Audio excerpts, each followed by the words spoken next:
1947 में आज़ादी हुई थी, तो उस समय ये आइलैंड हमारे पास था। ये आइलैंड रामेश्वरम और श्रीलंका के बीच में है।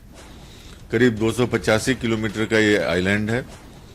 और 1947 के बाद इंटरनेशनल मैरीटाइम बाउंड्री को फिक्स करने के लिए, जो अंतर्राष्ट्रीय सी बाउंड्री जो होता है, फिक्स करने के लिए कई समझौते हुए।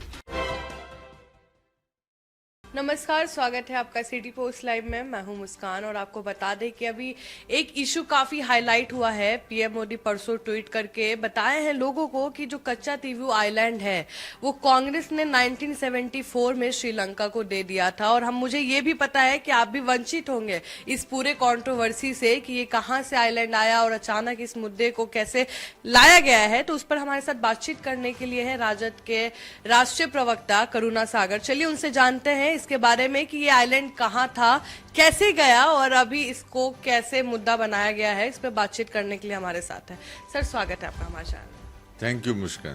सर, ये जो आइलैंड को लेकर परसों ट्वीट किया गया है और लोग काफी कांग्रेस को ट्रोल कर रहे हैं कि ये क्यों किया गया, हमारे यूनिटी को क्यों हटाया गया, ज्योग्राफिकल खराब हुआ, उस पर आप क्या कहिएगा? हमारे दर्शकों को थोड़ा बता दीजिए इसके बारे में। हाँ मुस्कान, मैंने 28 साल से ज्यादा तमिलनाडु में काम किया है, तो इसलिए मुझे इस इशू के बारे में अच्छी तरह से पता है। तो मैं आपके दर्शकों को इसको एक बैकग्राउंड बता दूं कि जब 1947 में आज़ादी हुई थी, तो उस समय ये आइलैंड हमारे पास था। ये आइलैंड रामेश्वरम और श्रीलंका के बीच में है। करीब 285 किलोमीटर का ये आइलैंड है। और 1947 के बाद इंटरनेशनल मैरीटाइम बाउंड्री को फिक्स करने के लिए, जो अंतर्राष्ट्रीय सी बाउंड्री जो होता है, फिक्स करने के लिए कई समझौते हुए। ये चौथा समझौता था जो 1974 में हुआ। और इस समझौते के तहत ये हुआ कि ये आइलैंड श्रीलंका के पास रहेगा, लेकिन यहाँ पर एक बहुत नामी चर्च है। और जो तमिलनाडु कोस्ट में जो मछुआरा समुदाय है, उसमें क्रिश्चियंस की संख्या बहुत ज्यादा है। तो इस चर्च में ये कभी भी जाके पूजा कर सकते हैं, उसके लिए किसी वीजा की जरूरत नहीं पड़ेगी। और हमारे जो मछुआरे हैं, जो हमारे सीमा में जो मछली मारने का काम करते हैं, वो वहां पर जाल सुखाने का काम कर सकते हैं। तो ये एग्रीमेंट हुआ था। अब देखिए, अंतर्राष्ट्रीय एग्रीमेंट था ये, तो समझौता पार्लियामेंट से रेटिफाई हुआ।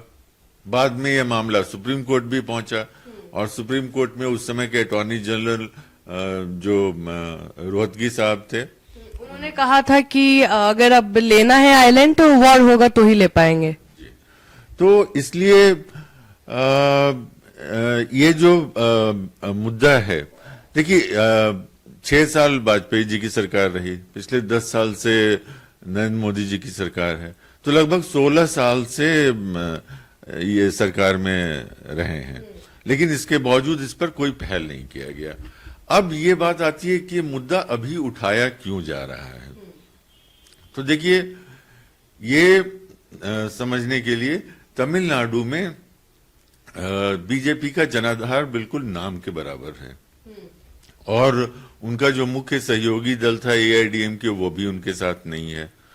तो ये मुद्दा उठाकर तमिलनाडु में कुछ जगह बनाने की कोशिश है। अब इसी के समय साथ साथ देखिए कि बांग्लादेश से एग्रीमेंट हुआ इसी सरकार के द्वारा, जिसमें हम लोगों ने 7,000 एकड़ बांग्लादेश से लिया और 17,000 एकड़ बांग्लादेश को दिया। 10,000 एकड़ हम लोगों ने दिया, इसकी कहीं कोई चर्चा नहीं है। लद्दाख के गलवान वैली में चाइना लगातार हमारे सीमा के अंदर बढ़ता जा रहा है, सलामी स्लाइसिंग जो उसकी एक पॉलिसी है उसके तहत। और अभी 2-3 दिन पहले उसने 31 जो बॉर्डर पोस्ट थे उसको अपने अपने नाम भी दिए हैं।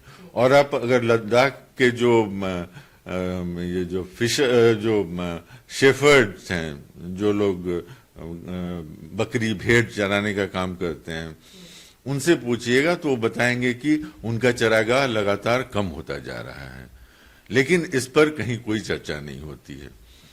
तो ये एक तो तमिलनाडु के परिप्रेक्ष्य में एक मुद्दा बनाने की कोशिश, और दूसरी इसको नेशनल लेवल पे क्यों किया जा रहा है, क्योंकि पिछले कई समय से हम देख रहे हैं, 7-8 महीने से देख रहे हैं, बीजेपी मुद्दों की तलाश कर रही है इस चुनाव में, और इतिहास को तोड़ मरोड़ के परोसना इनका शौक रहा है। सिंगौल के समय आपने देखा था किस तरह से कंट्रोवर्सी क्रिएट की गई थी। तो चूंकि बीजेपी का जनाधार इस समय देश में लगातार कमता जा रहा है, और जो आम जनता के मुद्दे हैं, जो बेरोजगारी है, गरीबी है, महंगाई है, इस पर कोई चर्चा होती नहीं है। तो इस तरह के कुछ भावुक मुद्दे उठा के, ताकि इसके आधार पर आगे की राजनीति की जाए। तो बस मुद्दा कश्तीव द्वीप का यही है। मतलब बस कहना यह है कि जैसे मोदी जी ने एक आइलैंड का बात कहा कि वो दे दिया गया था 1974 के एग्रीमेंट के टाइम, तो वैसे आप लोग का भी कहना है कि और भी चीज जो दिया गया है, जो अभी प्रेजेंट में हो रहा है, उसकी भी बात हो, यही कहना है ना? बिल्कुल, चर्चा अगर हो तो सब चीजों की चर्चा होनी चाहिए, और ये अंतर्राष्ट्रीय स्तर पर विभिन्न देशों में विभिन्न समय में इस तरह के समझौते होते हैं, और इसमें कोई ऐसा नहीं है कि ये छुपा के या बिना लोगों को बताए हुए किया गया था। मैंने कहा कि ये चूंकि अंतर्राष्ट्रीय संबंध से रखता है, तो इसलिए पार्लियामेंट से रेटिफाई। लेकिन ये उनके पास एक स्ट्रांग पॉइंट अभी आ गया है ना आइलैंड को लेकर, उसको आप लोग कैसे फेस करिएगा?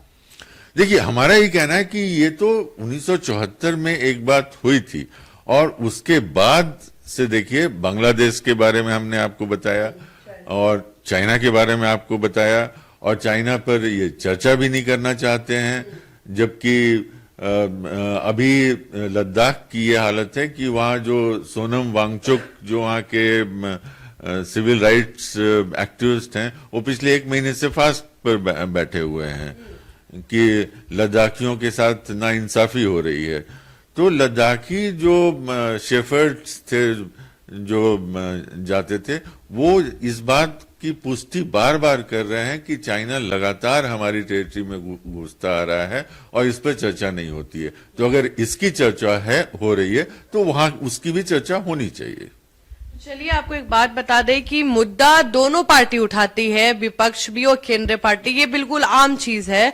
और इनका कहना है कि जैसे भाजपा अभी इलेक्शन के टाइम आइलैंड का मुद्दा उठाई है, तो क्यों ना हम प्रेजेंट की बात करें। 1974 काफी टाइम हो गया, तो हम प्रेजेंट की बात क्यों नहीं कर रहे हैं? चाइना, लद्दाख की बातें क्यों नहीं कर रहे हैं? क्या हो रहा है वहां पे लोगों के साथ? और आप भी अपना ओपिनियन दे सकते हैं। तब तक के लिए बने रहे हमारे साथ। धन्यवाद।